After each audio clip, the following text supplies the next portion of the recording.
Okay, let's go.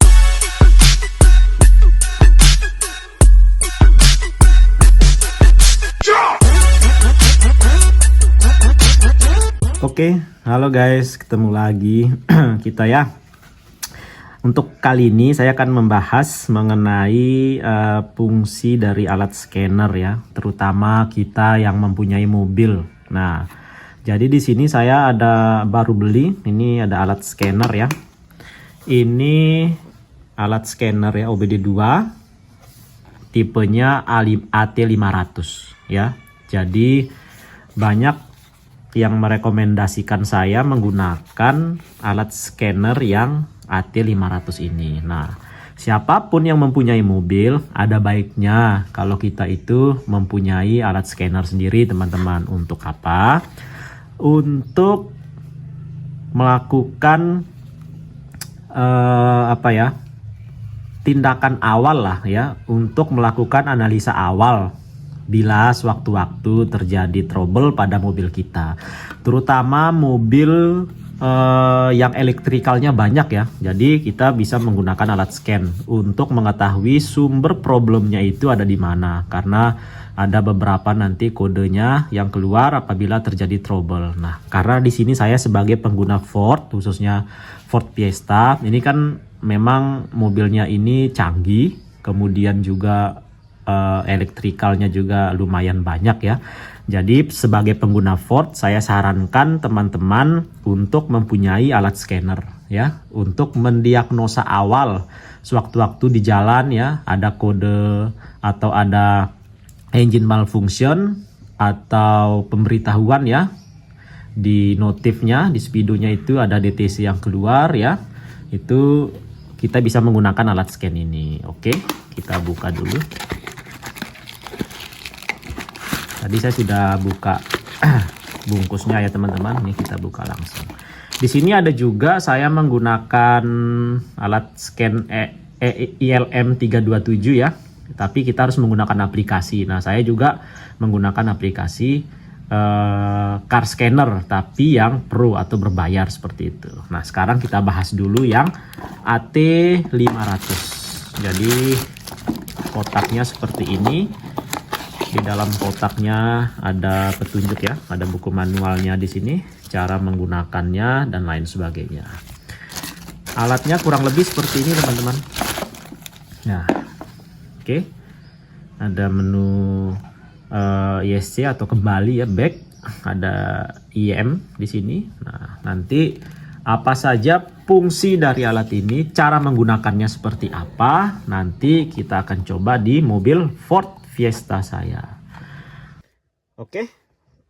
Ya, kalau tadi soketnya sudah dicolok, kemudian kita on-kan kunci kontak ya, tapi dalam kondisi mesin mati. Nah, ini dia. Menunya ada diagnosa ya, ada IM readiness, ada DTC lockup, ada baterai system, jadi kita bisa ngecek juga nanti kondisi baterai kita seperti apa. Kemudian juga ada voltmeternya teman-teman.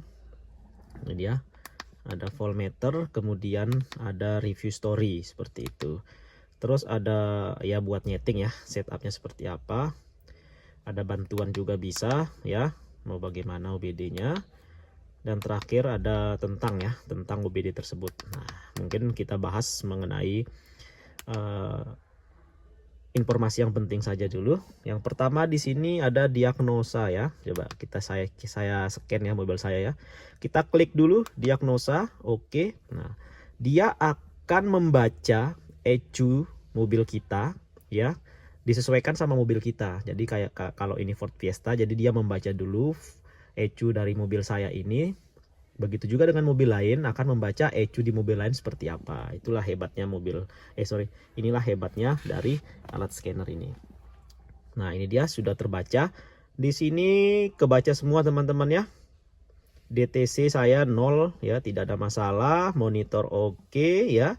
Voltase saya ada di 12,14. Ini memang kondisi alternator saya, IC-nya sudah minta ganti ya. Jadi pengisiannya agak kurang di sini. Pembakaran ya, busi, oke. Kemudian kita klik lagi. Nanti di sini tandanya hijau, artinya tidak ada masalah teman-teman. Tanda centang hijau. Kalau dia menyala tanda merah, berarti ada problem di situ ya. Coba kita klik OK lagi.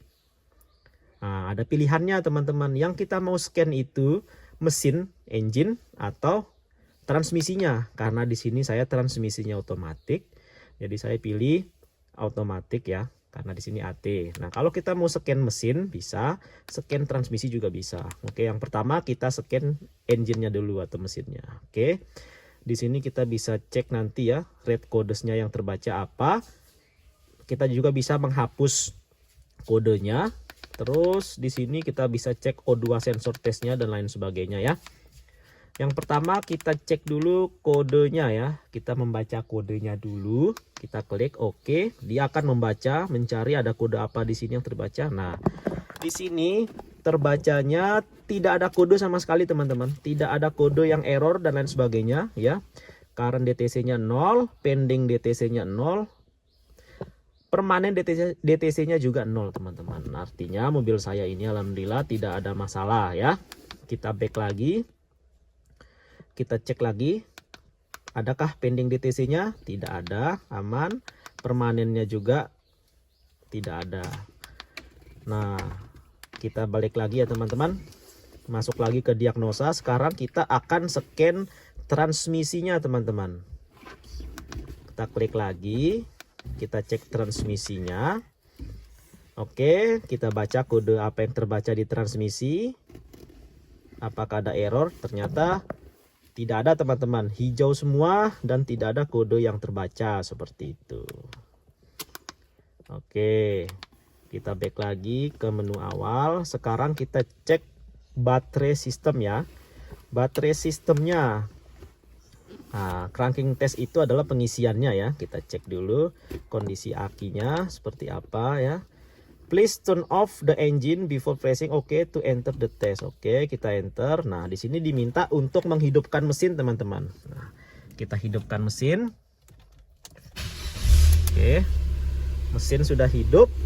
Dia akan membaca ya pergerakan dari kondisi baterai kita atau aki kita. Oke, tes. Nah, ini dia. Voltase saya untuk pengangkatan awal tadi ada di 11,16 ya. Ini sebenarnya agak kurang ya, karena memang kesehatan alternator saya memang lagi bermasalah sebenarnya. Tapi masih di batas normal seperti itu. Makanya di sini terbaca cranking testnya itu normal teman-teman. Oke. Sekarang kita tes charging testnya atau pengisiannya seperti apa. Klik.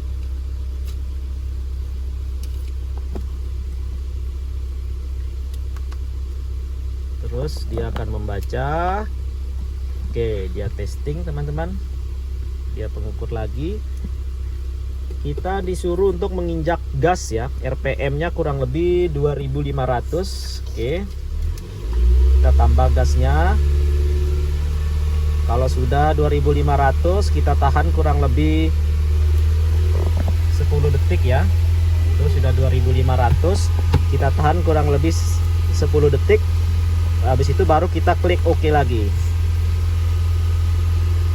Terus oke.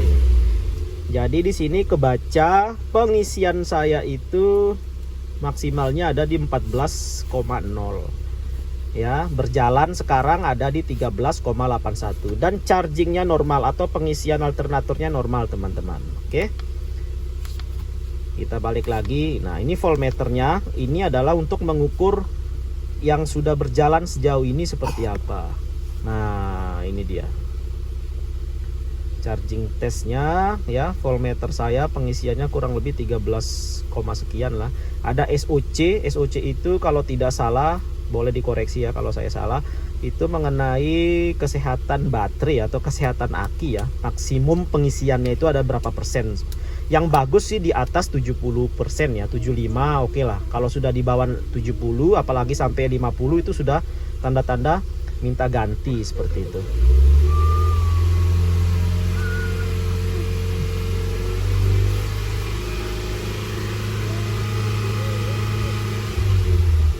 Nah, ini dia charging test saya, charging test saya low ya teman-teman. Ini memang IC alternator saya sudah mulai error ya, karena faktor usia belum sempat diganti ya. Nanti mau saya ganti ya charging testnya seperti itu.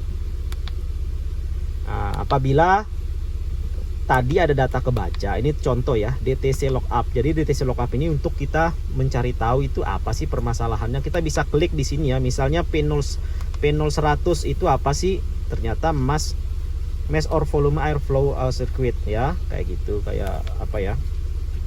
Kayak sensor udara ya, airflow-nya itu ya bisa rusak atau apa. Kalau kita pengen cari tahu, misalnya kita klik P0 847, seandainya tadi keluar P0847 dan kita nggak tahu P0847 itu apa sih, kita bisa searching di DTC lookup ini teman-teman. Ternyata P0847 itu adalah transmission fluid pressure sensor atau switch B pada sensor transmisi itu low. Jadi itu mungkin harus kita perbaiki atau kita ganti sensornya atau apapun itu harus dicek langsung sama teknisi. Nah, jadi alat ini membantu kita juga ya, walaupun kita bisa klik kode ini langsung kita searching di Google pun bisa juga, tapi di alat ini juga sudah menyediakan seandainya kode yang keluar itu apa, kita cari tahu di DTC lookup seperti itu. Ini juga ada menu.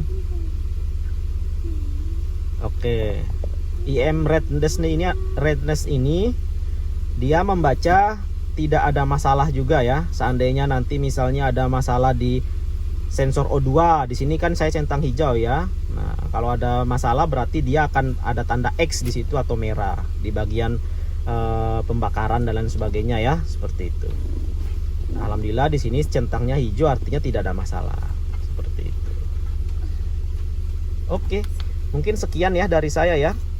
Itu saja menu-menu yang ada di OBD2 AT500 ini. Ini sangat bermanfaat sekali teman-teman. Dan ini dia sudah banyak bisa membaca ECU baik mobil Eropa maupun mobil Asia atau Jepang seperti itu, atau Jepangan atau Korea dan lain sebagainya, itu bisa semua. Oke, mungkin cukup sekian dari saya.